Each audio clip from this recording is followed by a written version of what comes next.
me enganaram, que disseram que depois de um ano eu já ia ter passado por todo um ciclo, né, dos tipos de processo que chega, mas isso não é verdade. A criatividade humana e a vida mostram que todo dia tem algo diferente que pode ser apresentado para você. Eu vou abrir uma SCD, só um milhão, né, de capital mínimo, e vou ceder para FDIC. Vai ver quanto que está custando para uma pequena para fazer isso ou para uma securitizadora. Assim, você não vai conseguir sobreviver só com base nisso. Uma coisa que quando as pessoas olham para mim não imaginam que eu faça Cara, eu gosto de fazer crochê. Olha! Juro. Eu aprendi com a minha avó quando eu era mais jovem. E aí, durante a pandemia, eu fui atrás de uns vídeos no YouTube.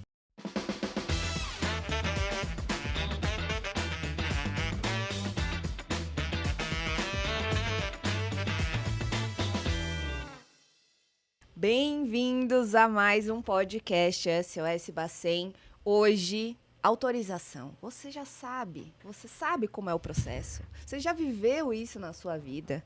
Então, a gente vai falar sobre processos de autorização. O que tem de novidade? Como que funciona na prática? Como funciona no dia a dia? O que está por trás de tudo que, das regras circulares, enfim, que tem a ver com esse assunto. E a gente tem uma super blaster, master, maravilhosa convidada. Inclusive, eu acho que é a primeira mulher que a gente traz do regulador. Isso é um marco muito importante aqui pra gente também, que é a Carolina Boyer.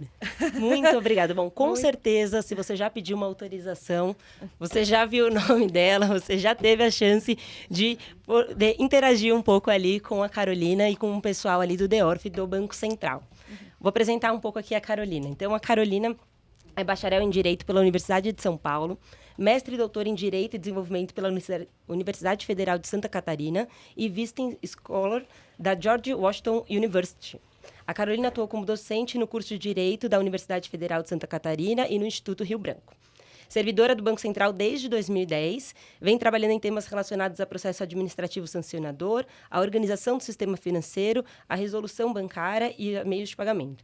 É membro do Comitê de Decisão do Processo Administrativo Sancionador do Banco Central e atualmente atua como chefe do Departamento de Organização do Sistema Financeiro, o DEORF. Tudo bom, Carolina? Muito bem-vinda. Meu Deus, que currículo é esse?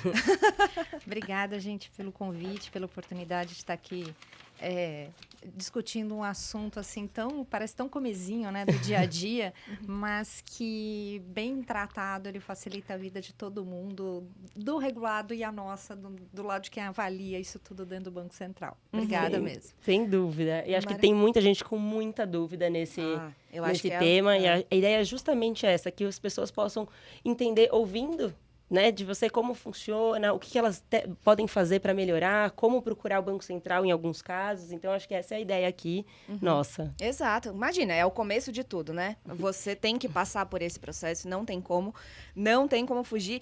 E aí, assim, a gente nessa primeira temporada, Carol, a gente tá... Posso chamar de Carol? Sempre. Isso é decorrência do nome Carolina, por favor. Boa. A gente aqui nessa primeira temporada, a gente tem trazido elementos com relação à lei principal, né, que é o marco aí dos meios de pagamento, que é a 12865. E a gente faz uma pergunta para todos os nossos convidados, que é: onde você estava há 10 anos? Porque esse ano completam 10 anos da publicação, né, da regra, e muita coisa aconteceu desde então. E a gente tem uma curiosidade assim, onde será que estavam aqueles que criaram ou que participam atualmente na regra? Bom, novembro de 2013, né, eu estava já no Banco Central, trabalhando, por coincidência, num outro projeto de lei que virou lei em 2017, que é a Lei 13.506, que revisa todo o marco punitivo, né, do Banco Central do Brasil, aplicável ao sistema financeiro e de pagamentos.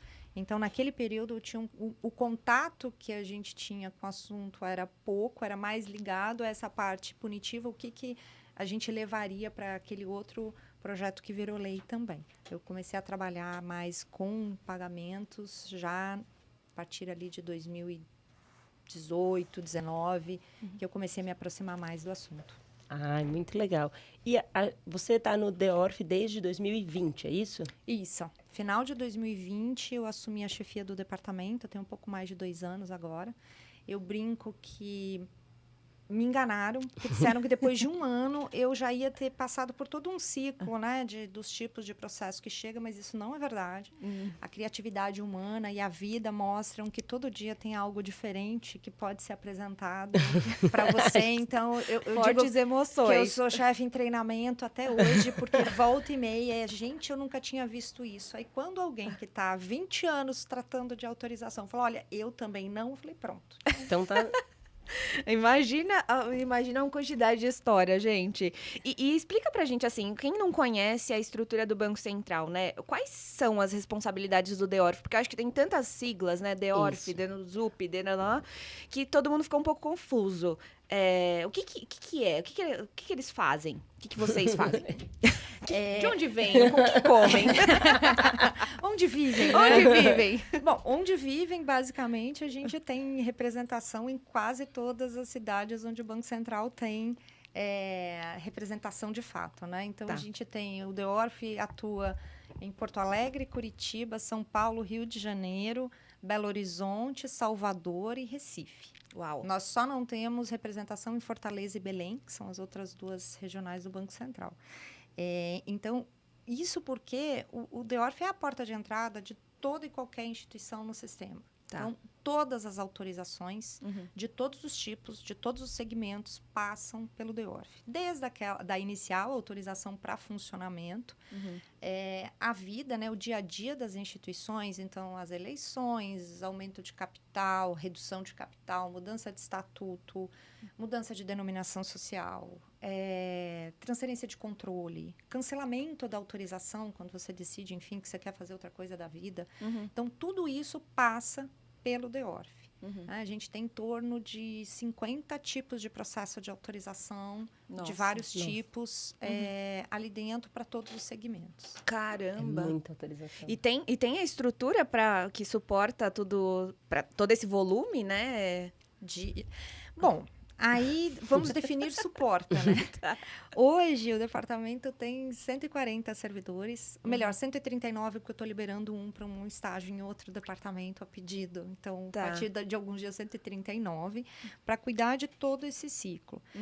Ano passado, para vocês terem uma ideia, a gente analisou um pouco mais de 3.200 pleitos. Meu Deus. Cada pleito normalmente tem mais de um pedido. Porque quando você tem um processo, não é só uma eleição. A eleição de vários nomes, já tem uma mudança de estatuto. Então, é um trabalho extenso.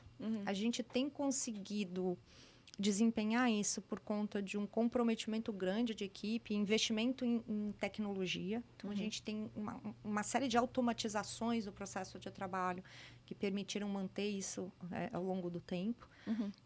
Mas, ao mesmo tempo, nos últimos anos, tem aumentado muito o que o Banco Central cuida. Tá. Na dúvida, põe para o Banco Central que ele vai cuidar. Então, de 2018 para cá, citando exemplos, a gente teve a criação das fintechs de crédito, né? Então, SCD e CEP. A gente teve a criação do gestor de banco de dados, que é registrado no Banco Central.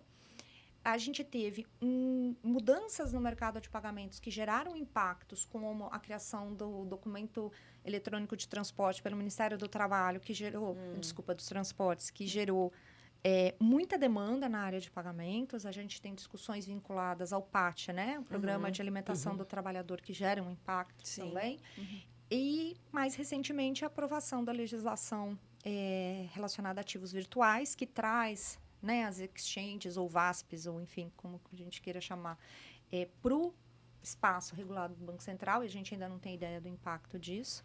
E também a legislação recente sobre apostas esportivas, né? Que não traz uma competência específica para o Banco Central, mas traz um impacto para o mercado de pagamentos, né? No sentido de trazer mais demanda. Então, tem mais de 10 anos que o Banco Central não tem concurso. Sim. Desde 2013. O número de aposentadorias é grande. Foi autorizado recentemente um concurso para 100 pessoas. Mas vai ser assim, 50 vão para a área de tecnologia, que é necessária, é vital para que o Banco Central atue. Sim. E os outros 50 vão ser divididos entre os 40 e poucos departamentos do banco. Então, vai dar assim mais ou menos um ponto, alguma coisa. Meu Deus. Por departamento. E no momento em que o órgão, né, a gente tem demandado suporte para as atividades, então a gente precisa de gente, a gente precisa de estrutura e um processo de valorização da carreira, né, para tratar de assimetrias com outras carreiras igualmente importantes no serviço público, Sim. mas que tem tido em termos de remuneração e de apoio à carreira, maior que o Banco Central. Então, há uma demanda forte para que isso seja equilibrado, estendido. Exatamente. Né? A gente não quer, com isso, desvalorizar outras atividades, mas trazer o reconhecimento e o apoio que o Banco Central, a gente entende, merece, né? Porque é uma estrutura é uma estrutura de Estado que consegue se manter atuante em qualquer governo, né, independente de quem está no poder, e com uma proteção muito importante, que é o fato de que só quem faz concurso para o Banco Central é que pode trabalhar no Banco Central. Então, não tem outros tipos Não dá para trafegar entre órgãos, não tem cargo de confiança no sentido de pessoas que não fazem parte do serviço público. Só quando você chega no grau de diretor e presidente é que vem gente de fora e faz sentido, né? Tem uma oxigenação necessária, a experiência tem sido super positiva sempre nesse sentido. Então, para terminar o comentário, o que acontece? A gente tem conseguido, né? No sentido de que a gente consegue entregar, mas os prazos são longos. Sim. A gente tem conseguido observar, na maior parte do tempo, os prazos regulamentares, mas as coisas têm levado mais tempo do que a gente gostaria e não é por opção, né? Porque você acaba tendo que gerir as coisas de acordo com a realidade, né? Onde você se encontra. A gente tem conversado com muita gente, né? E a gente percebe cada vez mais quão crítico é essa situação e qual a importância disso para a sociedade, né? Então, a gente acaba vendo que em todos os departamentos, em todos os assuntos e temas que a gente traz, então, PIX e etc., processo de autorização, novas modalidades de instituição que podem surgir, né? Porque com a evolução do mercado de inovação, tecnologia, etc., o Banco Central, por ser tão técnico e acompanhar de perto toda a evolução do mundo, inclusive, ele tem que acompanhar. É o guardião da economia do Brasil, sei lá, né? Então, tem muitas responsabilidades além, né, de trazer inovação e tudo mais para o país.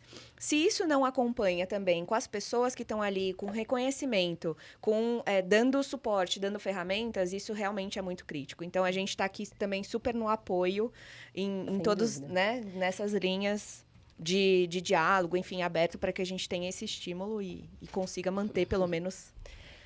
Até essa questão da temporada que a gente fala dos 10 anos, a gente vê tanta evolução que teve nesses 10 anos em todos os setores, e aí você imaginar que são as mesmas pessoas nesses 10 anos, né? Então, você comentou 2013, o último, né, concurso, e quanto mudou o nosso mercado, né? A gente está falando de um mercado que mudou radicalmente, né? Com muitos novos modelos de negócios, muitos entrantes, e que ainda vai entrar muito mais gente, vai vir muito mais coisa. E sim, para ter uma noção, né, de quantas empresas hoje autorizadas, a gente tem esse número, assim, de... Na área de pagamento? Na área de pagamentos. Tem, eu até trouxe aqui, parei para fazer uma colinha. Instituição de pagamento, tá? Eu estava fazendo um levantamento e o legal de trabalhar com gente que está, assim, enfronhada nisso há muito tempo é que as memórias, assim, são sempre interessantes, né? O primeiro pleito de IP que entrou no Banco Central foi em 27 de fevereiro de 2014, quer dizer, pouco tempo depois, né, da norma, que foi da Calixa do Brasil IP.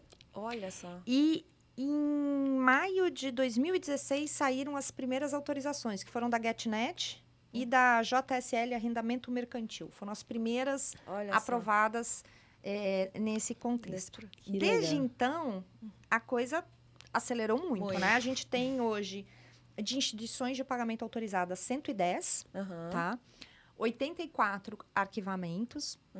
A maioria porque o aprendizado foi mútuo, né? Uhum. A área de pagamentos, ela trouxe um bicho novo para o Banco Central, que é a instituição que está operando e vem para o processo de autorização. Uhum. Todo o resto do mercado regulado, a autorização é prévia. Então, você não está funcionando. Eu vou conversar contigo sobre o teu projeto, vamos ver se o teu negócio para de pé, de onde que vem o recurso que você vai usar, né? Qual que é a origem, você tem capacidade para tocar esse negócio. Quando você pega uma instituição que já está funcionando, a realidade já se impôs. Então, durante muito tempo, o processo de autorização foi muito lento, porque chegavam muitos casos, né? A gente foi filtrando o modelo de negócio, porque tinha muita indefinição, muita coisa que parecia que brigava com a lei, né? Principalmente a questão do papel da IP e a reserva de atuação da instituição financeira na parte de crédito, né? Então, quando você tem, por exemplo, concessão de financiamento pela IP, né? No emissor de pós-pago, antecipação de recebível, depósito antecipado em conta pré-paga. Tem limites ali que às vezes geram dúvida, ou muitas vezes geram dúvida sobre a fronteira IP instituição financeira. E essa discussão foi ocorrendo ao longo do tempo e algumas definições foram ocorrendo, e conforme elas foram ocorrendo, pedidos foram sendo aprovados. Em outros casos, arquivados, porque se entendeu que, na verdade, aquela atividade não era regulada ao final, então não precisava de autorização. Tá. E alguns casos também de empresas que optaram por tombar suas operações para outro modelo de negócio, mais recentemente com sociedade de crédito direto, né? As fintechs de crédito. Isso também passou a ocorrer, não vou dizer que num volume muito grande, mas é algo que a gente começa a perceber. E nesse momento, a gente tem, e olha só, eu preparei esses números no final de semana. Eu tinha 92 pleitos de IP na fila, tá? Sendo 41 de emissor de moeda eletrônica, já todos 48 desses são já em funcionamento, tá? Tá. E muitos emissor de moeda eletrônica pura e aqui 16 em conjunto com outra atividade, né? O ITP, o pós-pago, enfim. Tá. Pouca coisa de credenciador, só um. Tá. É um mercado que já está mais saturado. Aham. E só que de segunda para cá entraram mais 3. Uau! Então, na verdade, são 95. Nossa Senhora. A gente achou que ia ter uma desacelerada, né, mais recentemente, mas aí, de novo, usando números. Um levantamento no primeiro semestre desse ano, então, de janeiro a junho, nós solucionamos, quer dizer, autorizamos, indeferimos ou arquivamos 73 pleitos de autorização para funcionamento, considerando todos os segmentos. Tá? Desses 73, 23 eram de IP e 31 de fintech de crédito. Tá? No mesmo período, entraram 50 novos pleitos de autorização para funcionamento. Então, o estoque total baixou, mas desses 50, 27 eram de IP e 12 de SCD especificamente. Então, assim, ao mesmo tempo que a gente tem visto uma desaceleração dos pleitos de fintech de crédito, mais recentemente, IP continua forte pra caramba com várias fontes de demanda chegando. Então, tá difícil a gente lidar com esse fluxo, porque, enfim, eu não tenho controle nenhum sobre a demanda. Sim, né? Até o planejamento, ele é complicado quando você não consegue visualizar o que vai chegar. Mas, assim, o mercado continua realmente muito aquecido. Eu diria que, assim, o único tipo que tem mostrado pouco interesse é credenciador, né? O credenciamento mesmo. ITP, né? Iniciador de transação de pagamento no contexto da evolução da agenda de Open Finance. Tem avançado também mais rápido. Hoje a gente tem... 12 pleitos de ITP puro, né? Só iniciador de transação de pagamento, mas tem outros pedidos, né? Em que ITP é um dos pedidos de atividade. Então, isso tem dado uma acelerada agora com a evolução da agenda do Open Finance. Nossa.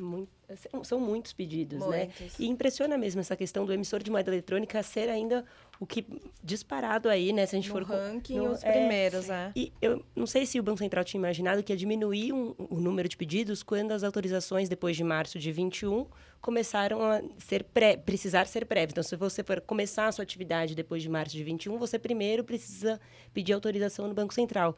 Você acha que isso teve algum impacto no número de pedidos ou até aumentou? Porque agora, então, as IPs que vão começar precisam seguir essa regra de ninguém vai pegar o barco andando, né? Vai primeiro pedir para depois autorizar. Eu acho que... primeiro que... E aí é uma opinião pessoal, tá? Não conversei internamente isso, mas eu tenho a impressão que ninguém imaginava que a demanda ia ser nesse nível. Acho que a percepção era de que haveria uma diminuição, que a gente já estaria passando por uma diminuição do número de pedidos. E é interessante aqui mostrar que desses números aqui, eu não consigo dizer com relação às 3 que entraram no começo da semana, porque eu não parei para olhar, mas com relação ao que eu tinha até o final de semana de 92, dessas 92, só 10 são casos de autorização prévia.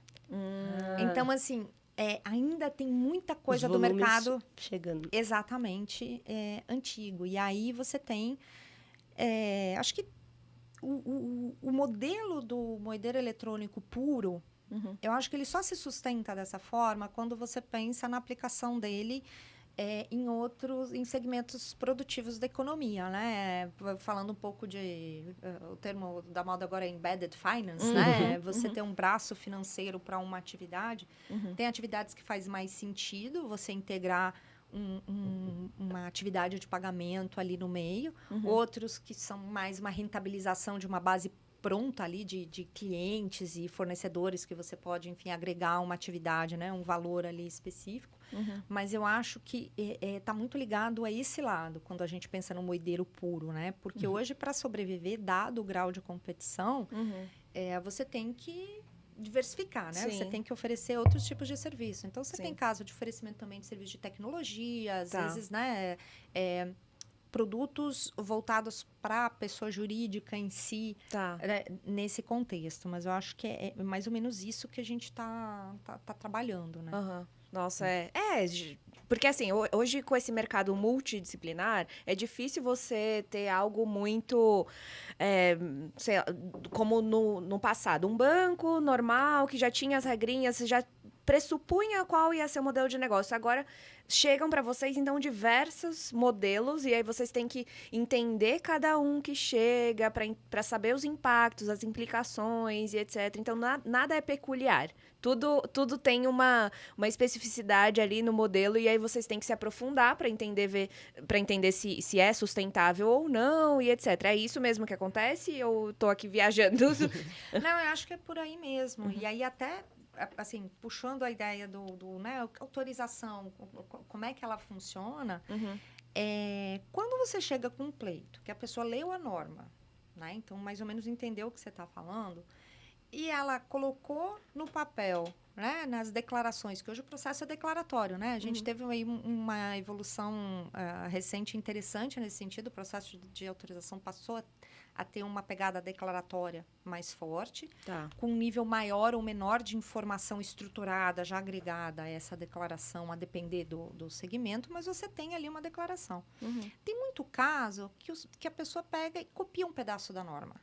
Assim, eu conheço a norma, você não precisa repetir ela para mim. Eu quero saber o que você faz.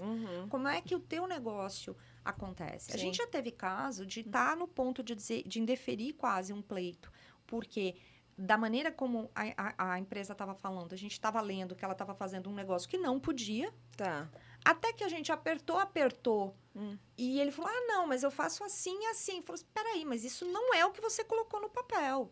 O que você faz pode, é uma operação normal. Então, assim, acho que hoje uma dificuldade que a gente ainda tem é de pleito mal instruído. Das pessoas não pararem para colocar realmente no papel o que é que faz, né? Uma descrição clara. A gente tem problema de estrutura de controle, né? A gente tem que saber quem que é o dono. Sim. Ou quem são os donos. Sim. Então, muitas vezes é uma descrição que não é clara, que deixa dúvida. É mais rasa, assim. É muito rasa. Aí você tem que fazer uma exigência, para pedir explicação. Tá. E aí não vem direito, aí você pede de novo. E aí você fica nesse ciclo. Questões de capital também. Tem empresa que ainda não entendeu o que é um requerimento de capital, né? A gente teve ajustes recentes na norma, então tudo bem.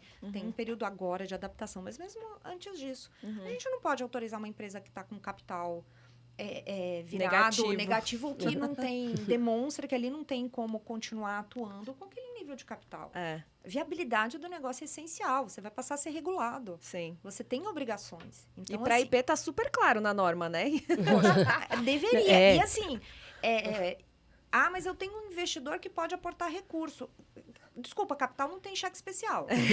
Então, assim, o dinheiro tem que estar lá dentro. Sim. E a coisa tem que estar, organizada. Então, isso tudo acontece durante o processo de autorização. E quando você tem que resolver essas coisas durante o processo de autorização, vai demorar. Sim. Vai dar trabalho, vai ser difícil. Então, assim, ajudaria muito ter um momento de reflexão prévia. Peraí, deixa eu sentar, deixa eu avaliar. Estou de acordo com isso daqui? Não, eu tenho dúvida nesse ponto. Vem conversar antes. A gente está sempre aberto a receber quem tem um pedido ou quem vai entrar com um pedido. Às vezes, uma conversa prévia já te mostra que você pode ter dificuldade num determinado ponto. Então, olha, me traz aqui bem explicado isso, traz esse elemento. Você consegue construir algo que vai funcionar melhor. Né? A gente é parceiro nesse processo. A meta nunca é não autorizar. Sim. Mas aquilo que nós autorizarmos tem que estar de acordo com os requerimentos e com as regras. Elas têm uma razão de ser. Não é porque a gente quer, enfim, ser chato ou dificultar a entrada. Né? Existe uma razão. Para que você vê a origem de recurso? Poxa, você tem que saber se esse dinheiro não vem de uma lavagem de dinheiro. Sim. Né?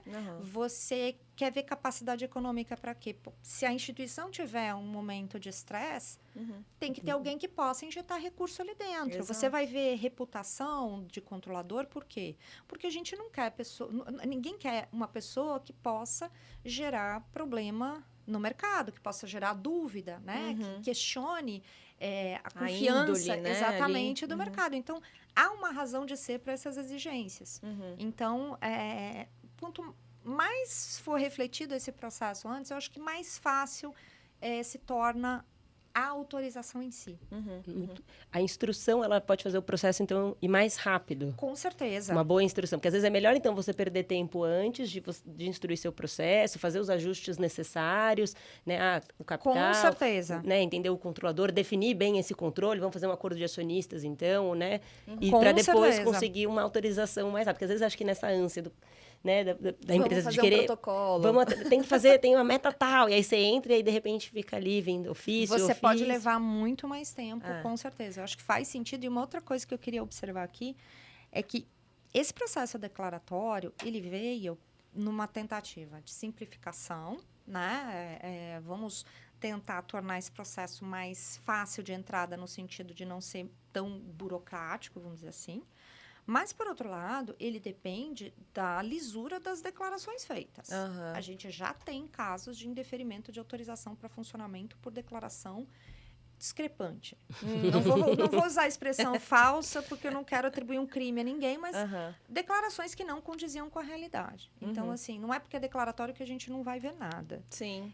Você tem linhas, nós estamos trabalhando no desenvolvimento de linhas de atuação, então a gente tem a linha verde, não tem nenhum indicativo, marcador de risco, de que eu precise me aprofundar em pontos mais específicos. Você tem a linha vermelha de situações que vão demandar uma leitura, né, mais profunda, pedir uma complementação de documentação e tal. Então, a gente vai acabar pegar isso e esse processo só vai funcionar e vai ser tão célere quanto o mercado entender que você precisa ler o que você está assinando, que você precisa pensar, na dúvida coloca. Quer ver uma coisa que acontece? Reputação. Mas esse tipo de crime o Banco Central não vai querer saber? Na dúvida coloca. Coloca, porque é melhor você colocar e explicar do que depois eu ter que virar e perguntar, escuta, você não colocou isso na sua declaração, explique-se. E ali já tem uma quebra de confiança. Já né? tem uma quebra de confiança e dependendo do tipo de situação, vai ser indeferido por declaração discrepante, Aham. né? Uhum. Claro, eu não sabia, eu ainda não tinha sido citado. Poxa, ok, você ainda não tinha conhecimento, obviamente que você não podia colocar na declaração, tá aí uma situação que não só pode acontecer, como já aconteceu. Tá. E a gente tá ali para entender. Tá. Mas é preciso dar valor a esse procedimento declaratório. E aí a gente está falando de instituição de pagamento, de instituição financeira, de todos os De tipos todos. de pleito que levam esse critério. Porque hoje em dia também o das instituições financeiras também é declaratório, né? Pelo menos das instituições listadas lá na 4970 também é um processo declaratório. Sim, é um processo declaratório. Eu diria até que é uma evolução com relação ao processo declaratório de IP, porque ele demanda um pouco mais de informação estruturada, Tá. mas ligado ao nível de complexidade do negócio, né? Então, obviamente que um banco tem uma parte declaratória, mas ele tem que apresentar, no mínimo, o sumário executivo do plano de negócio, e a gente pode demandar o plano de negócio mais adiante.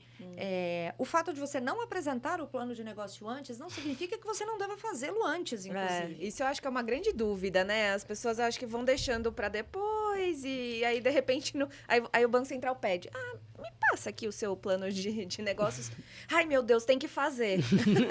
Olha, eu diria que quem fez um sumário executivo de um plano de negócio sem o plano de negócio tem, inclusive, uma declaração discrepante. Exatamente.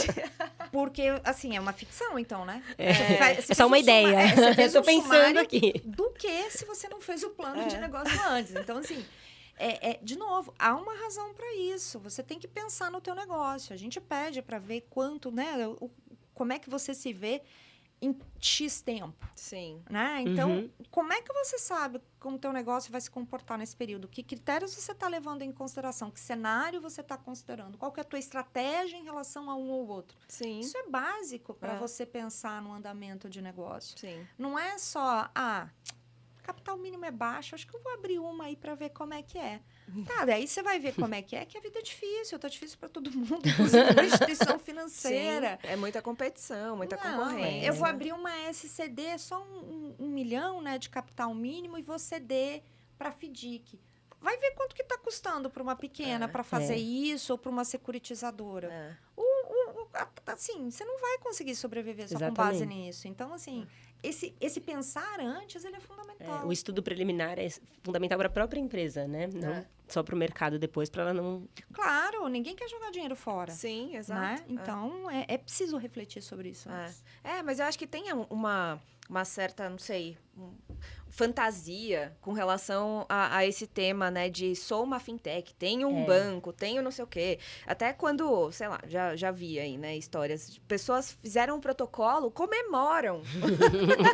Nossa, a gente fez o protocolo, Fala, gente, daqui em diante é só um processo que vai piorar cada vez mais, porque piorar no sentido de você vai ter que ter mais controles, você vai ter que ter mais vigilância em muitos processos que antes você não tinha. Você cresceu, né? Você tá ali numa linha, você virou, sei lá, o adolescente, no caso das fintechs e de crédito novas e das IPs.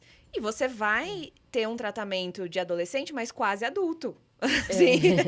Quase perto dos 18 anos. Você precisa ter responsabilidade, você precisa ter caráter, olhar ali de fato o que você vai fazer no dia a dia, acompanhar, enfim, saber a sua evolução. Enfim. Sem dúvida, não. Ali é... E depois de autorizado, então, aí muda... Aí muda tudo. E assim, dentro desses processos, né, que você comentou, existe um prazo para que a gente consiga ter uma expectativa, né? Depois que eu entrei com o protocolo, existe alguma regra interna do Banco Central, enfim? Existe sim, e aí a gente faz uma divisão dependendo do tipo de instituição. As instituições sujeitas à Lei 4595, por ser lei complementar, estão sujeitas apenas aos prazos estabelecidos nela. Ela dá um prazo para eleição, né? Então, a gente tem até 60 dias a partir do pleito instruído, considerado instruído, está completo, não tem mais dúvida, para dar um resultado. E a gente tem um normativa interna do Banco Central que prevê os prazos máximos para todos os tipos de autorização dessas instituições. Então, a autorização para funcionamento são até 360 dias, de novo, do pleito considerado instruído. E, no caso das outras instituições, e aí as instituições de pagamento se enquadram nisso, né? Instituições de pagamento, corretora, distribuidora, gestor de banco de dados, administradora de consórcio, e quando começarem a ser reguladas, de fato, as exchanges, né? De criptoativos.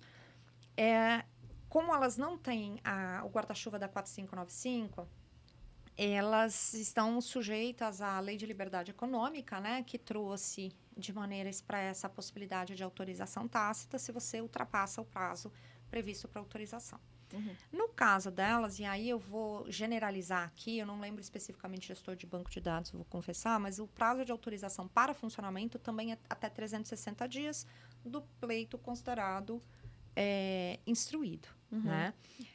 Então, qual que é a diferença desses dois mundos? No mundo da 4595, a única situação que pode levar a autorização tácita, né? Passou o prazo, autorizado está, é a eleição. Porque a lei assim previu. Os prazos, nos outros casos, são prazos gerenciais que a gente busca alcançar. Todo final de ano a gente faz um levantamento do nosso grau de aderência. A gente tem uma meta, né?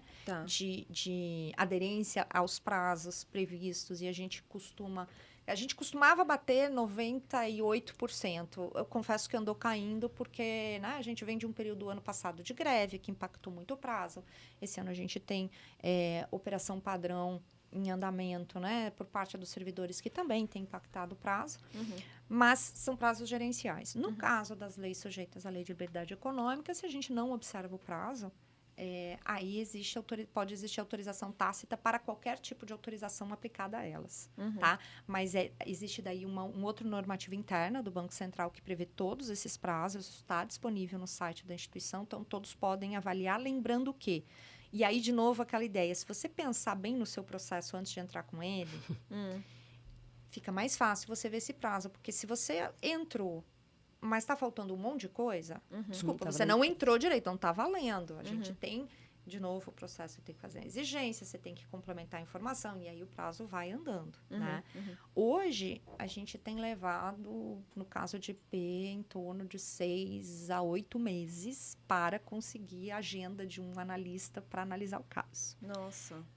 Tem algumas priorizações, né? IP, no caso de TP, a gente tenta agilizar por conta da agenda do Open Finance, né? Tem um interesse específico ali envolvido, mas por conta do volume... Agora, se uma vez você começa a analisar, se o pleito está redondo, uns 2 meses termina.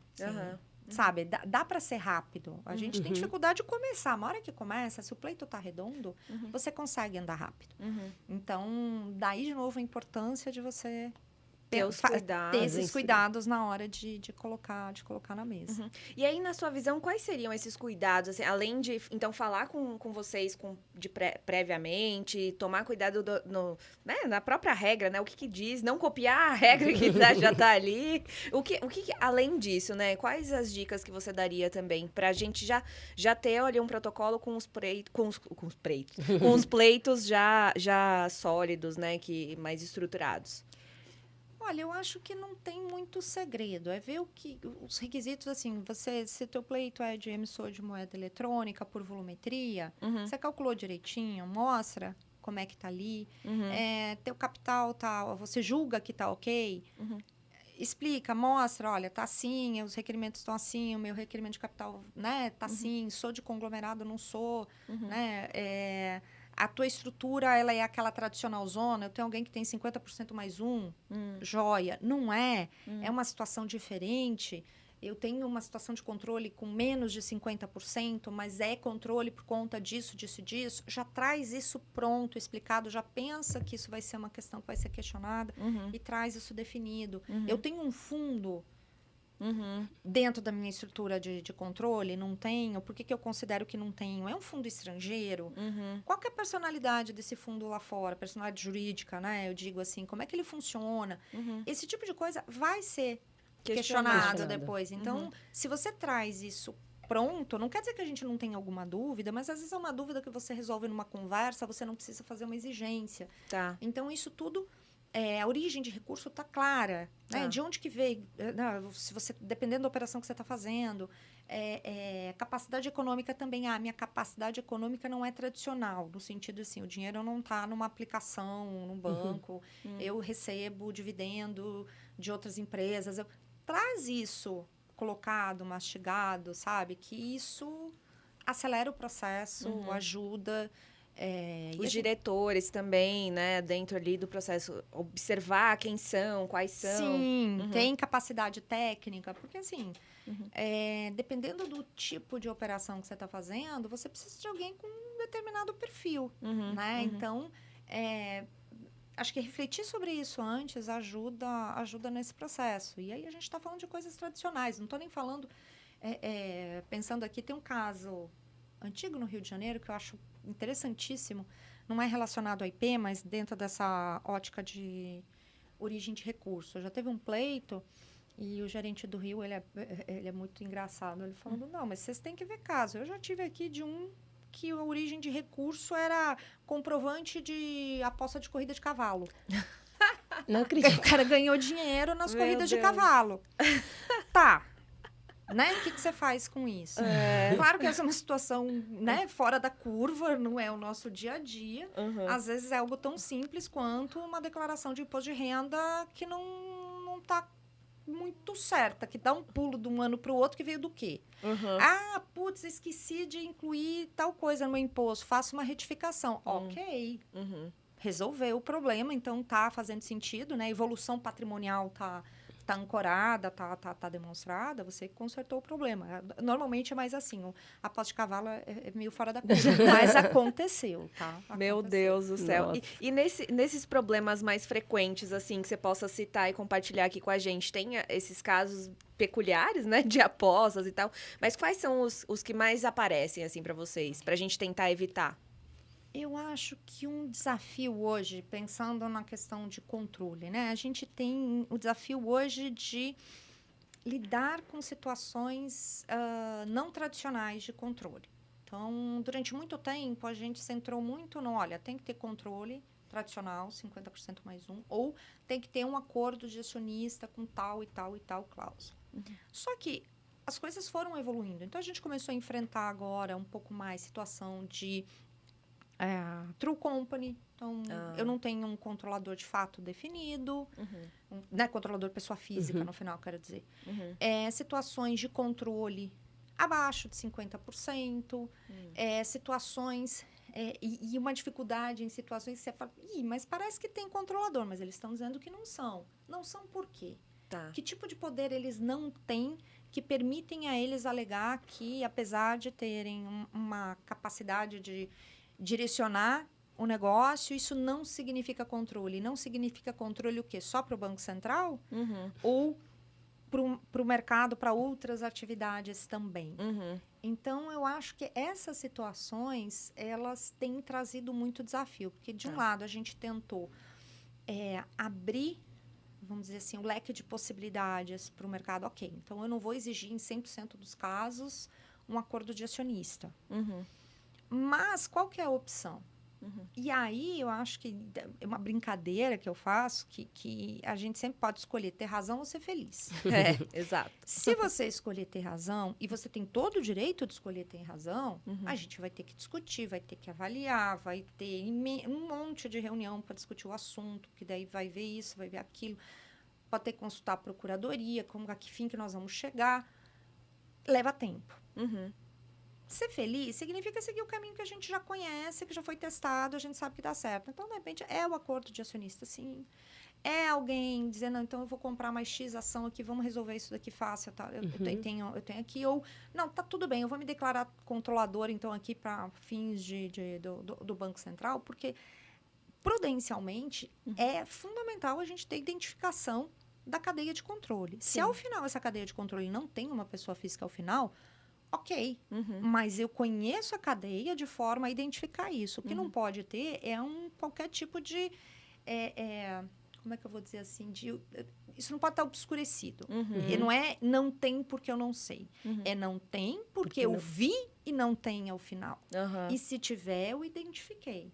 Né? A gente precisa disso para fins prudenciais, né? Os princípios de Basileia de supervisão bancária indicam que a gente tem, o princípio 5 fala que a gente tem que identificar, né? A cadeia de controle tem que estar clara. Tá. E a gente tem que saber quem são os principais acionistas. Eles usam a expressão major shareholders, mas no caso, no Brasil, a gente traduz como um controle.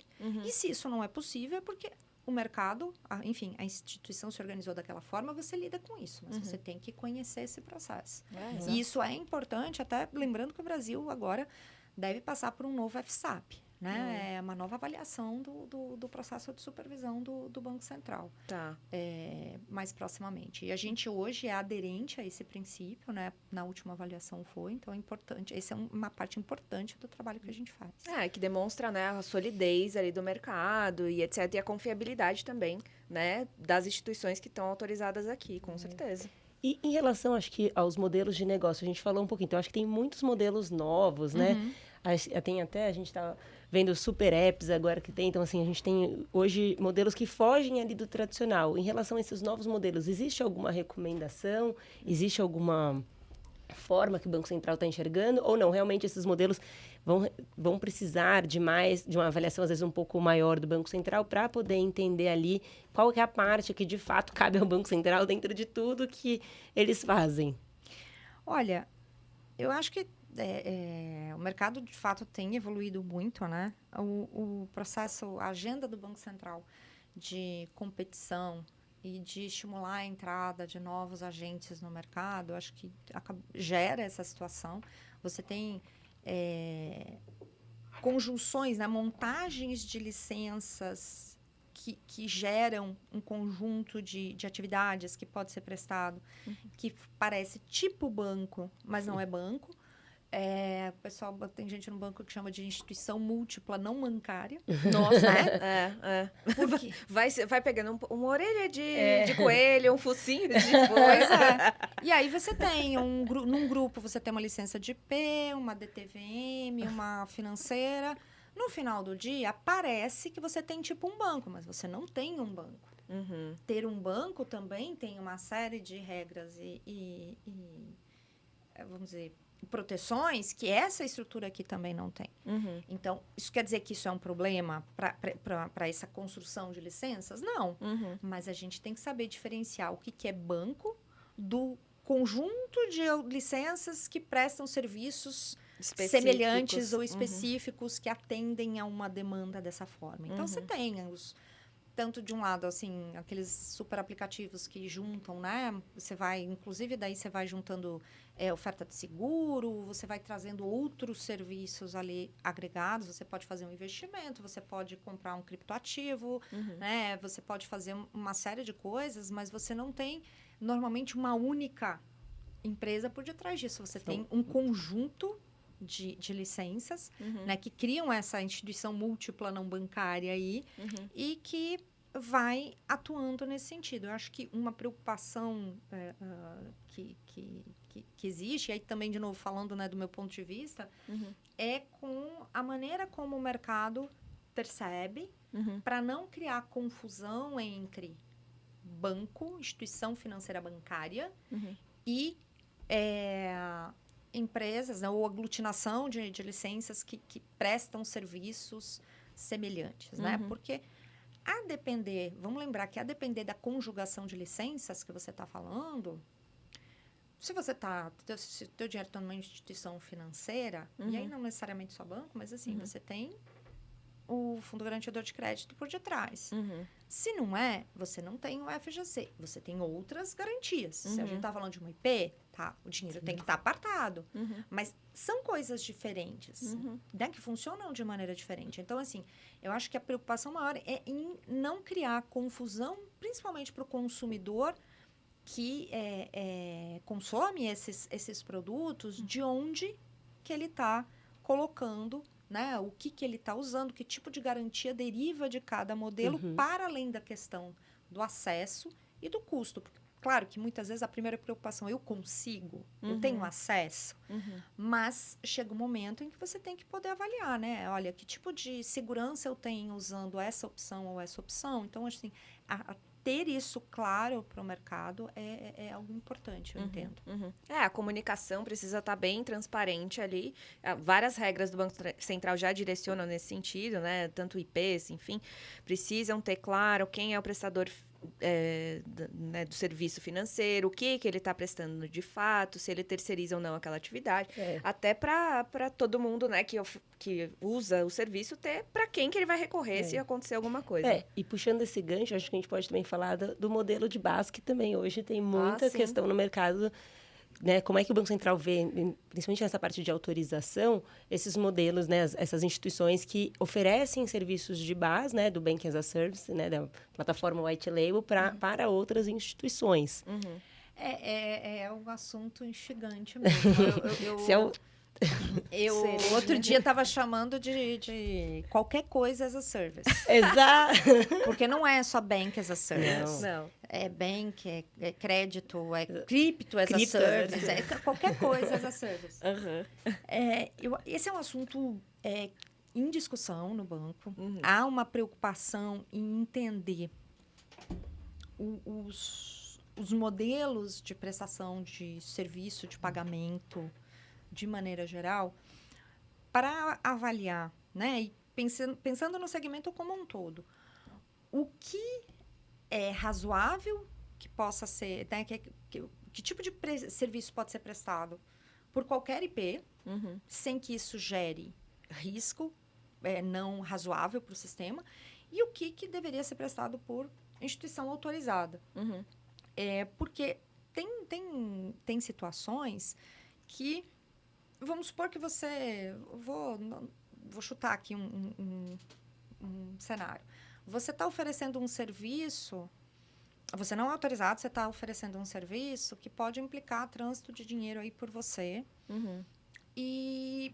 Mas será que da maneira que você está fazendo, isso não seria uma espécie de emissão de moeda eletrônica? E se você não atuava antes de 2021, você não pode estar fazendo isso, ainda que você não faça numa maneira tradicional, mas acabe gerando aquele efeito. Eu tenho que olhar isso. Então, acho que assim, é um assunto que deve merecer algum ajuste na regulamentação para deixar claro também essa questão da responsabilidade. Quem que faz a análise do conheça seu cliente, de fato, não pode ser a empresa que está contratando o serviço. Tem que ser quem está prestando o serviço de pagamento. Ele tem que saber quem que está, né? O dinheiro de quem que está passando por aí, como. A obrigação é dele, né? Exato. Quem que é o saque de quem que vai responder pro cliente se tiver um problema. Tá claro para todo mundo quem que está mesmo prestando o serviço, porque assim, é para mas tem site que você entra que para você achar essa informação é um custo enorme, não pode, isso tem que estar muito claro. Tem muita empresa, claro, séria, que você entra, você bate o olho, você vê direitinho, é fácil de identificar, mas assim, tem vários aspectos dessa prestação de serviço que precisam estar alinhados para que é uma alternativa interessante. Acho que não necessariamente porque você pode agregar um braço de pagamentos ao seu negócio, que você precisa fazer isso por meio de uma IP uma instituição autorizada tua. Eu acho que a contratação do serviço, ela é não só válida, como é interessante em vários momentos, porque se você não quer evoluir, se o negócio vai ser aquele, vale a pena você investir e arcar com o custo de ser regulado só para aquilo. Às vezes é mais fácil você simplesmente contratar o serviço. Então, acho que essa é uma opção interessante. Mas tem um espaço para aperfeiçoamento aí para a gente dar conta de preocupações de PLD, de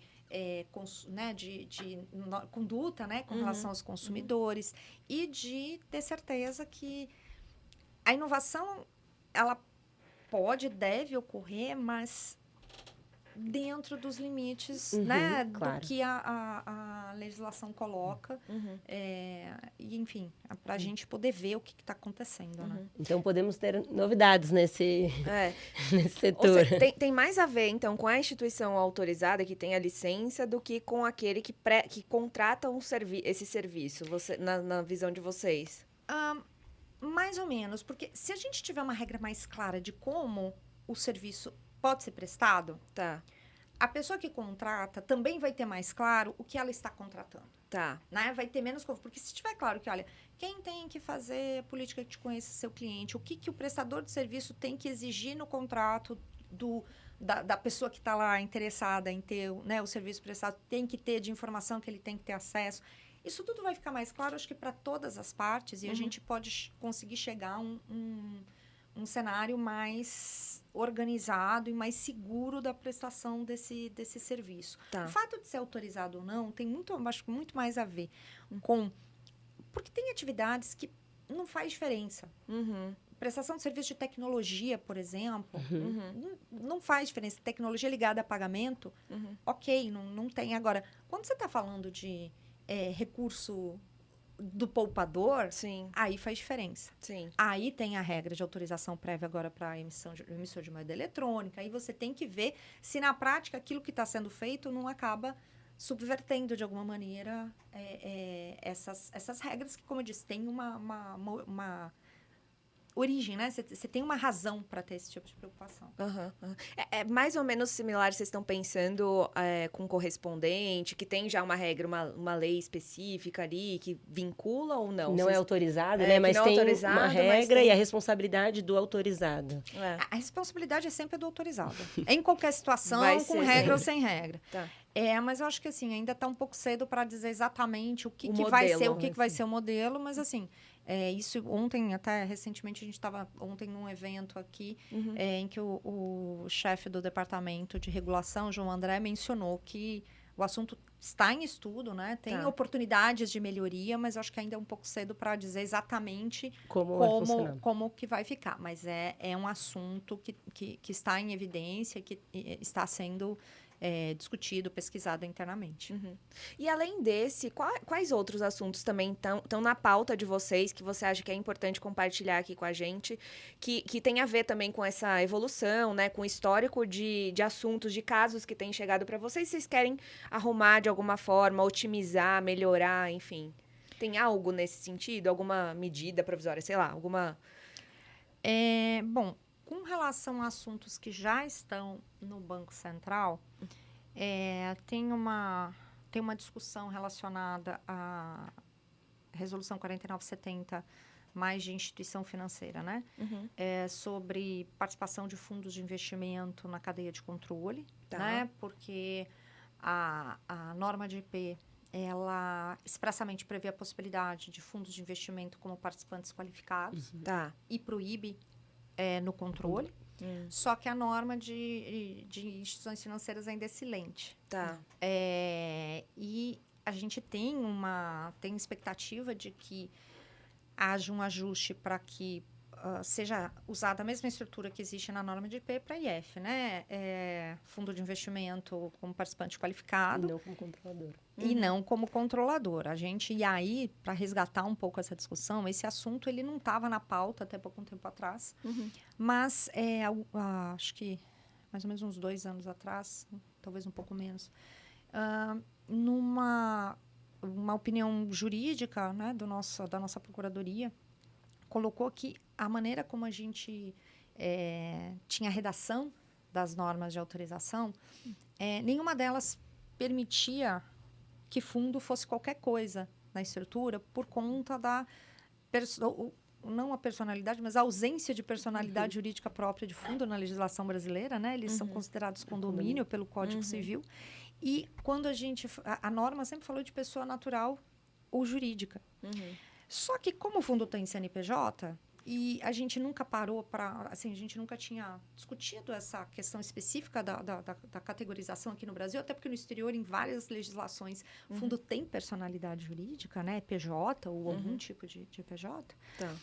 A verdade é que a nossa interpretação na regulamentação sempre foi de que participação qualificada era possível, fundo não, muito mais por conta da dificuldade de você enxergar, de você ultrapassar o fundo, né? Uhum. Para chegar num potencial controlador, e aí aquela discussão vai ser o gestor do fundo, Sim. se é um fundo limitado, você pode pegar o cotista, enfim, é uma coisa muito complexa, a gente Sim. opta por não, porque no caso de controle eu não quero chegar aqui. Uhum. Mas no caso de participação qualificada, do ponto de vista, pelo menos, né, de organização do sistema financeiro, sempre se encarou o fundo como um investidor Uhum. importante para o mercado, né? Uhum. Capaz de trazer tração, principalmente para novos negócios. Uhum. Então, para a IP, isso está equalizado e a nossa expectativa é que isso, né, seja feito da mesma maneira para a instituição financeira, dependendo, obviamente, né, de uma norma da área de regulação referendada pela diretoria colegiada. Mas esse é um assunto pendente que tem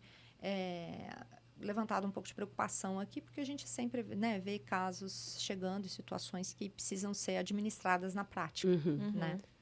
Ah, muito bom.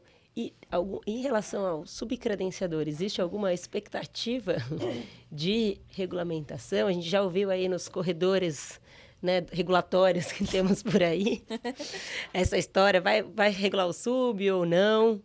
É uma história antiga isso aí. Já vem de Já tem tempo. consulta no passado, 2017. Bom, o subcredenciador, eu acho que o que existe, e aí do ponto de vista de organização, vou dizer, a gente não tem a mínima condição de absorver o mundo dos subcredenciadores.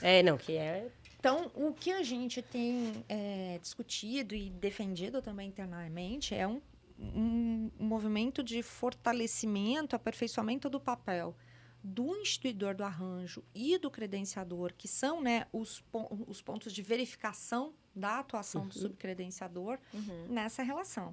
Então, da gente poder, por meio desses pontos de verificação, ter a informação do volume, o que está acontecendo, se tem alguma quebra aí de relação, né, em termos de recurso, e que as regras do arranjo tenham gestão do risco, né, de operação, e de que essa cadeia seja protegida, e que a gente possa, né, por meio desses pontos de verificação, também ter acesso a informações relacionadas à PLD. Então, acho que o movimento principal nesse momento é de fortalecer esses pontos de verificação, né? Sem necessariamente trazer tudo para o banco, para dentro do Banco Central, porque não se trata, no final do dia, simplesmente de fazer autorização. A autorização é só uma primeira etapa. Né? Uma vez autorizado, a gente já falou aqui, você tem toda uma vida junto com o Banco Central. E aí, se você considera o mercado de pagamentos como um todo, onde que tem que estar o foco do Banco Central? Porque se você não tem foco, você se perde. Sim. Né? Onde estão os pontos de maior risco potencial? A gente entende que esses riscos hoje estão cobertos ou estão no sentido de estarem cobertos até dali a pouco. Eu preciso aprovar regulamento do arranjo. Né? O instituidor do arranjo está aqui. Sim. Eu preciso aprovar as instituições de pagamento e o credenciador está ali. Agora, tem coisa no mundo de pagamentos que, se eu trouxer para dentro, eu acho que no final do dia a gente tem uma percepção falsa de segurança. Tá. Porque se eu tiver coisa demais para olhar, eu não vou olhar nada no final do dia. E aí você tem todo um processo de supervisão que pode ser impactado, que você deixa de olhar para aquela figura que traz mais risco, porque você tem que ficar olhando essa franja em que o risco é marginal, e você pode eventualmente ter problemas. Então, eu acho que assim, um ponto nesse mercado, ainda mais com todo esse desenvolvimento, é o foco que o Banco Central quer colocar para garantir que os nós importantes estão protegidos, né? Porque, de outra maneira, você pode correr o risco de colapsar todo o processo, porque você abarca coisa demais. Então, isso, claro, tem uma ligação com a questão que a gente já falou aqui da capacidade do Banco Central, né? E as restrições de pessoal, mas também tem a ver com o mercado em si. Faz sentido você trazer tudo para dentro? Sim. O que precisa estar aqui dentro? E essa acho que é uma reflexão que tem que ser feita e refeita, porque, claro, pode mudar ao longo do tempo, né? Você pode começar de uma maneira e a coisa evoluir de tal forma que você acabe vendo, não, peraí, ou eu tenho que trazer, se eu não tenho que trazer tudo, eu tenho que trazer uma parte. O que faz sentido aqui, né? O que está acontecendo? Mas eu acho que esse é um processo evolutivo natural, sabe? Sim. E tem que ser observado. Mas eu acho que, com relação especificamente a subcredenciador, eu acho que se a gente consegue manter uma pegada firme nesses pontos de verificação, a gente consegue ter um controle suficiente sobre a situação sem também impor o enxoval completo, né? Porque não é só autorização, fiscalização, resolução, enfim, todo o pacote, né? Sim, sim. Eu não sei se você concorda, mas acho que dentro dos comentários aqui que eu posso trazer 2 centavos, eu acho que na época que eu acho que surgiu esse debate, tinha muito uma questão de tamanho mesmo. Tem subadquirentes maiores do que os próprios adquirentes, etc. Que eu acho que com a agenda evolutiva do Banco Central, acabou tendo mais informação do mercado e eles, de alguma forma, se adequaram e se ajustaram ali. E eu acho que a clareza também que o Banco Central traz nas notas explicativas do porquê que aquela circular está sendo divulgada, etc., também ajuda nesse processo. É minha opinião com relação à sub. E eu acho que um caso recente, que a gente pode até deixar... O próprio Banco Central, como instituidor de arranjo, por exemplo, no Pix, traz uma forma dos instituidores de arranjo com a criação, né, que está em consulta pública agora do gestor de pagamento, de como que eles podem tratar o assunto de não necessariamente dentro desse processo. A importância da figura do intermediário, exato, né? Que é possível, e eles deixam isso bem claro, mas ao mesmo tempo tem um certo controle. Você pode, desde que aconteça esses e esses processos. Então, dá um pouco uma dica, para os instituidores aí, de como agir nesses ambientes, né? E aí não onerando o Banco Central no processo de autorização e etc. Não sei se você concorda, se tem algo que eu falei aqui que não tem nada... Não, você está viajando. Mas eu enxergo mais ou menos dessa forma. Assim, é o Banco Central trazendo exemplos de como o mercado pode tratar ali esses casos de sub para que não tenha realmente um processo de, sei lá, regulação desse mercado, porque senão... A regulação, ela é tão eficiente quanto melhor ela tratar o assunto em questão. Então, não necessariamente a regulação é a resposta para tudo. Acho que o que a gente está dizendo tem coisa que precisa ser regulada. Sim. E tem coisa que não precisa ser regulada. Sim. No caso da consulta agora ali relacionada ao Pix, desse gestor, decorreu da verificação de uma situação de fato. Começou a ser prestado um serviço de uma maneira, e aí nesse mercado de pagamento e tecnologia, isso é muito rápido, né? As pessoas, não, eu vou fazer, não param às vezes para pensar, será que eu posso? Só que, enfim, começou a ser feito, tem um valor, tem uma utilidade, tanto que estava se expandindo, então bora lá conversar, vamos ver, faz sentido esse negócio para o mercado, como é que está sendo utilizado? Tem valor?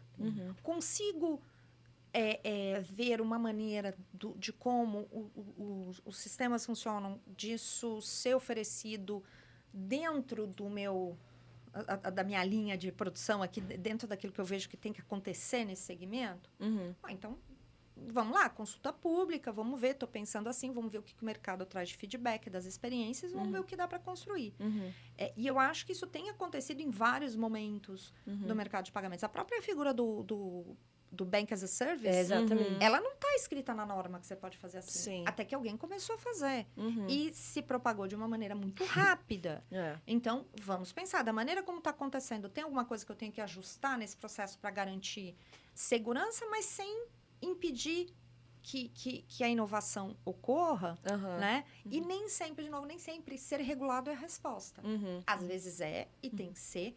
Outras, você pode encontrar maneiras de conciliar alguma preocupação prudencial com deixar o mercado ali funcionando dentro de uma rotina normal. Sim. E aí, eu volto naquilo que eu falei do foco, né? A gente tem que escolher os pontos onde vai agir para também não correr o risco de intervir demais, né? E querer pegar tudo e deixar pouco espaço para inovação.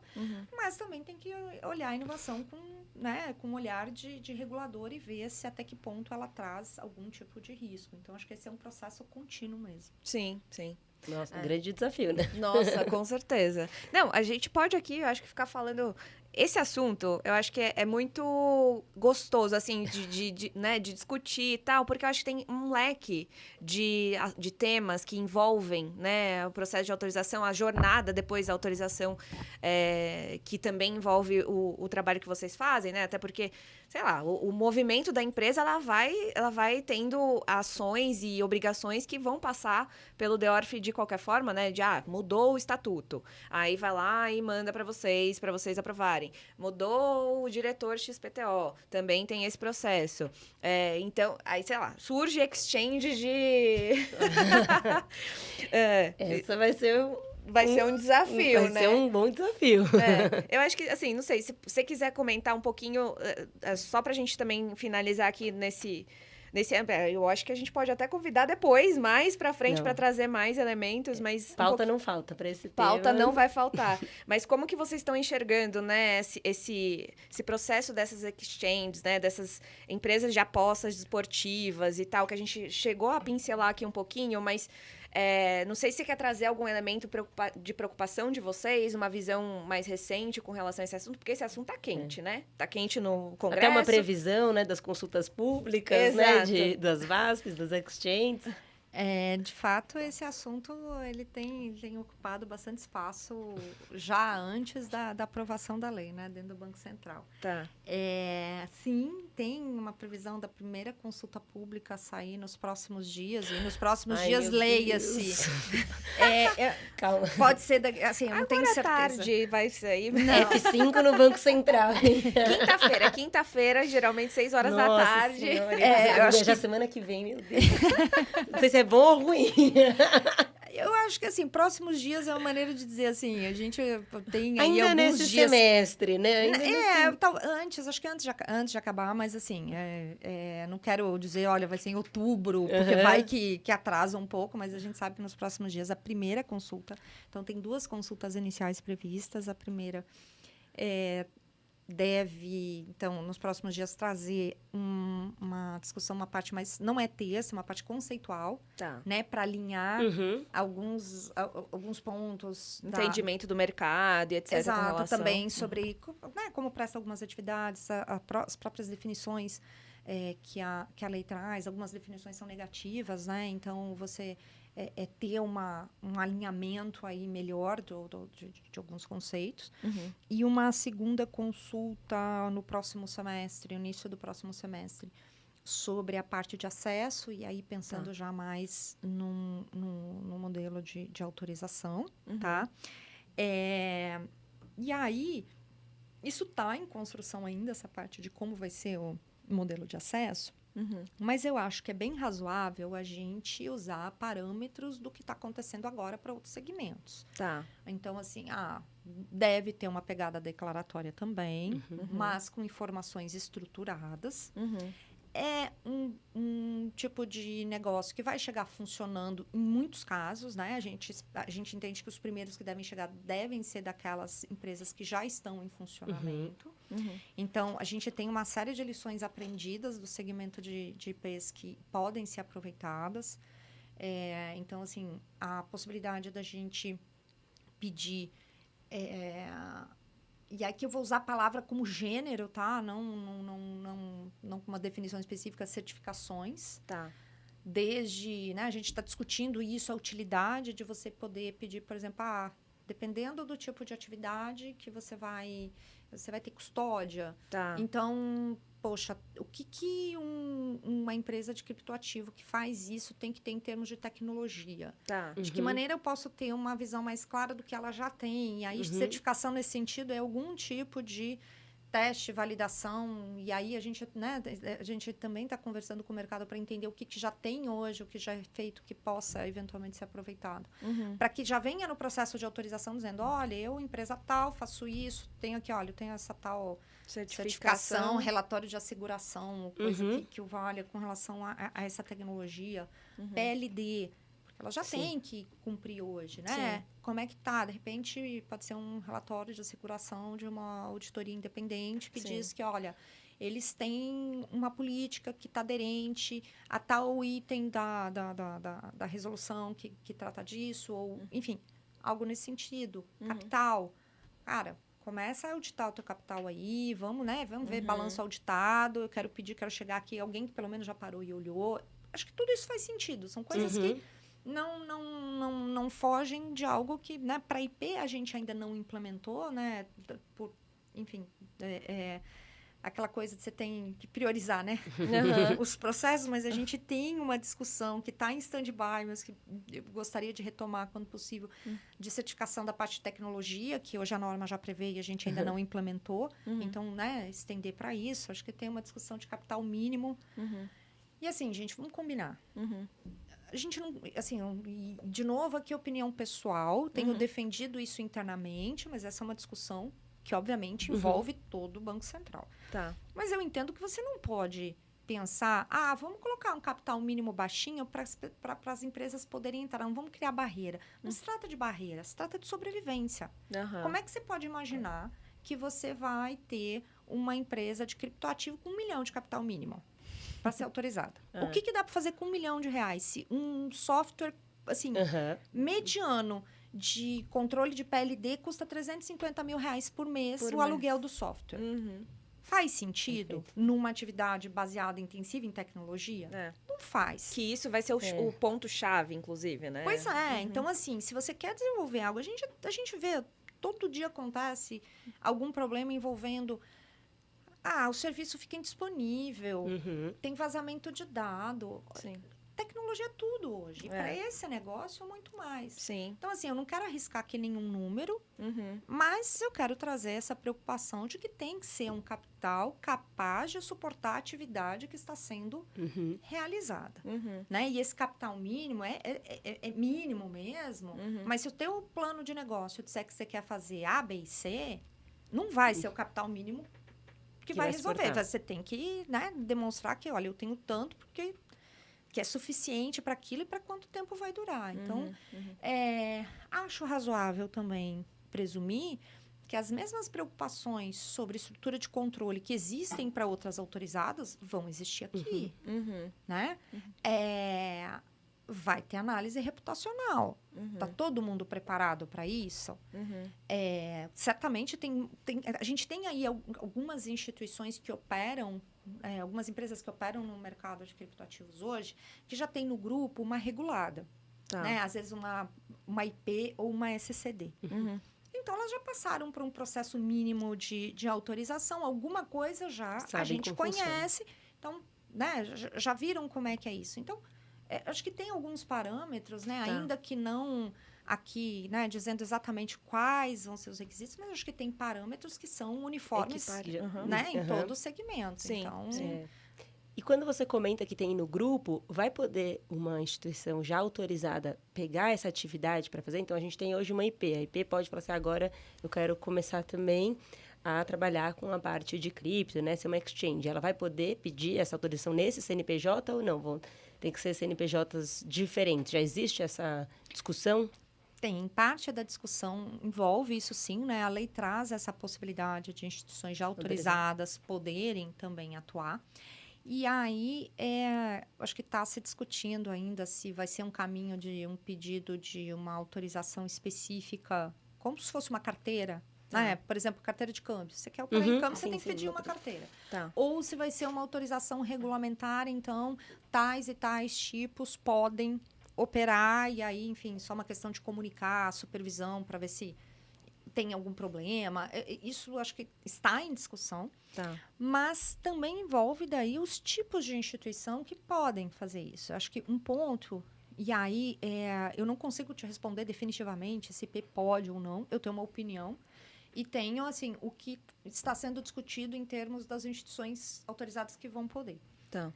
Elas têm que ter uma estrutura suficiente para abarcar essa nova atividade. Então, eu tendo a pensar que instituições que têm um processo mais simplificado de controle, de compliance também, e de requisitos mais amenos, prudenciais, porque o modelo de negócio é considerado de baixo risco, não deveriam poder absorver uma atividade que é complexa por si só e é desconhecida não, porque, claro, né, várias pessoas no Banco Central têm estudado isso há mais tempo, outras mais recentemente, mas né, estamos nos preparando para receber essa nova atividade. Mas é isso, uma atividade nova. Sim. Eu ainda não tenho certeza de como ela vai se comportar dentro desse ambiente regulado financeiro ou de pagamentos tradicional. Então, eu tenderia a achar, e aí, de novo, opinião pessoal, que é uma atividade muito complexa para uma fintech de crédito ou para uma instituição de pagamento absorver por si só. Tá? De novo, opinião.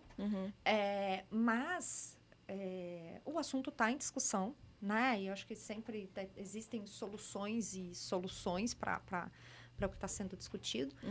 Mas também, e aí do ponto de vista assim, de quem tem um negócio, você pode pensar, poxa, mas vou ter que ter outro CNPJ para fazer isso, se eu quiser? Mas acho que também tem que avaliar o seguinte, às vezes o custo de você absorver aquela atividade e os requisitos todos que você vai ter que cumprir para absorver aquela atividade, talvez impactem também o negócio de base de uma maneira... Que não se sustenta depois, né? Exato, que não se sustenta depois. E aí, nesse sentido, assim, trazendo aqui um exemplo. Ontem, também, num evento que eu estava com o João André do Denor, né, da área de regulação, ele mencionou, você tem ali, por exemplo, no caso de PLD, aplicação full, a resolução inteira e, eventualmente, você vai pensar em requisitos extras.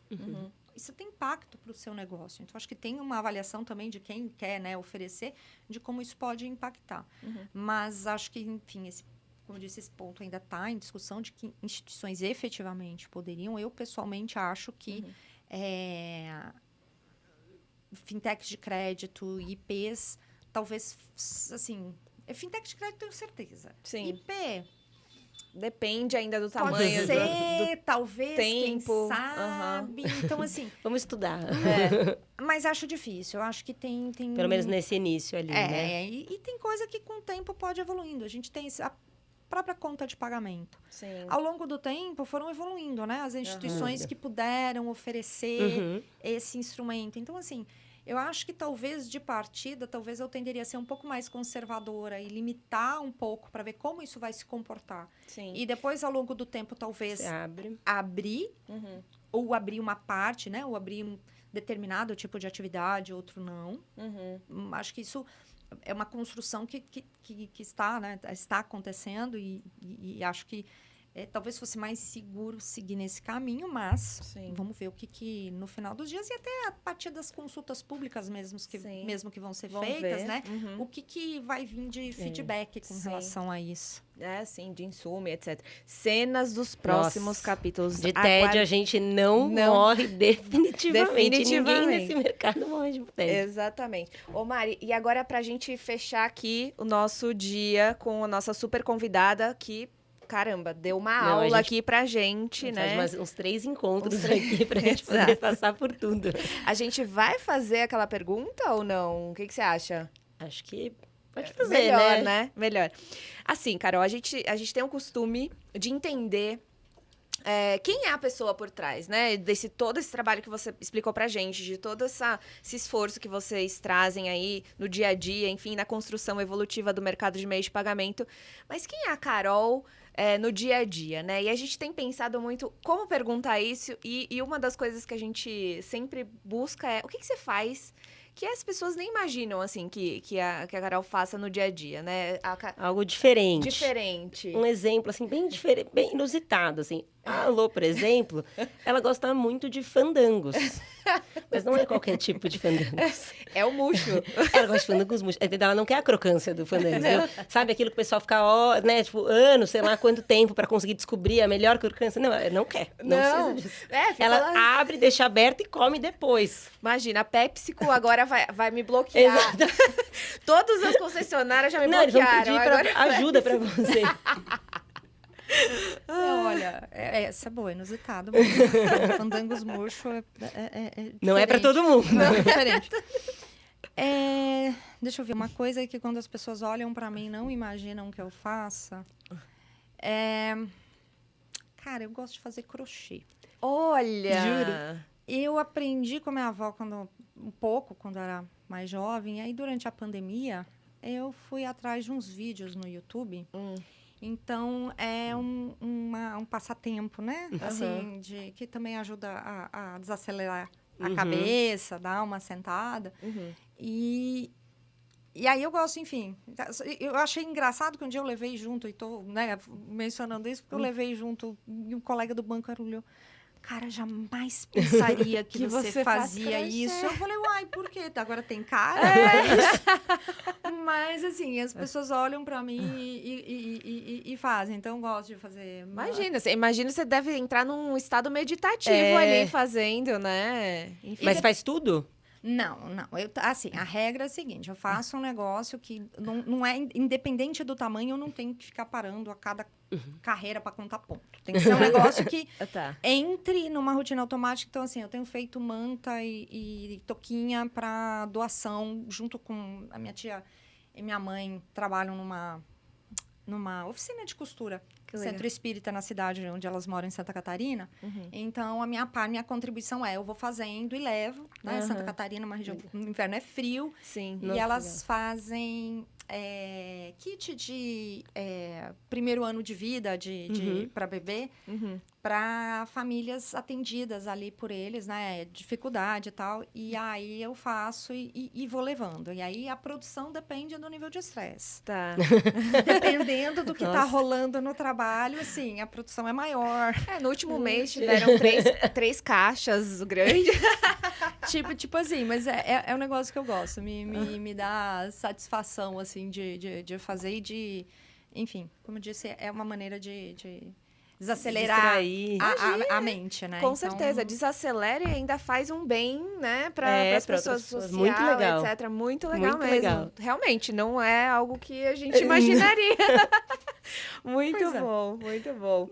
Muito obrigada, Carol. Obrigada mais uma vez, assim, foi fantástico. Acho que vai ser muito contributivo ali para as pessoas que estão assistindo entender um pouco mais como é o dia a dia, que eu acho que isso sempre foi muito nebuloso, né? Todo mundo, por mais que vocês sejam super solícitos e presentes e etc., eu acho que as pessoas presumem muita coisa, né, do processo e nem todo mundo está, às vezes, nesse front, né, com as autorizações, então não sabe que o Banco Central realmente é um órgão muito aberto, sempre a discussão, para qual que é o melhor caminho. Então, essa parceria é muito legal, e é muito legal que agora todo mundo pode ouvir e saber também disso, né? Muito obrigada por compartilhar com a gente esse conhecimento todo, compartilhar esse lado pessoal seu. E esperamos aqui você aceita encomenda, aliás? Olha, dependendo do tipo, eu aceito. Mas, agradeço também a disponibilidade. De fato, o assunto de autorização, às vezes, não é tão explorado, né? Mas todo mundo tem que passar por isso. Queria aqui aproveitar para agradecer a toda a equipe do DEORF no país todo. E acho que o trabalho só é...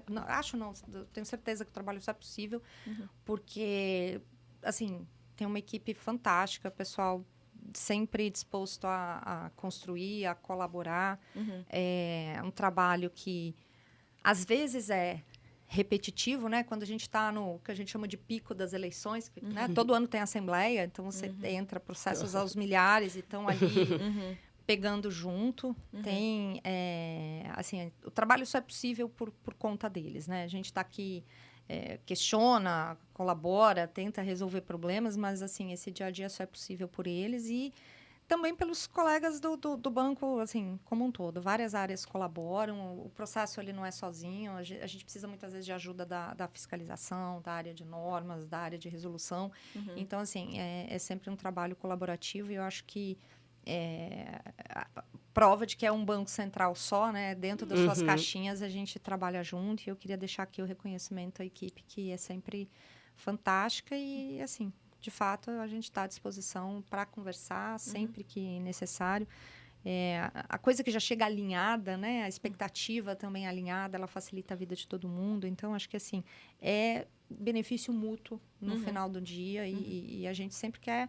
A gente é parceiro do sucesso, né? Quer ver as instituições avançarem, mas a gente tem que ser esse filtro de entrada, a gente precisa ter esses elementos presentes para garantir que quem está ali dentro, né, também não tenha prejuízo. Então, enfim, a gente está aqui para colaborar. Muito Obrigada, bom. gente, pelo convite. Obrigada. Esperamos para próximas, né? Próximas.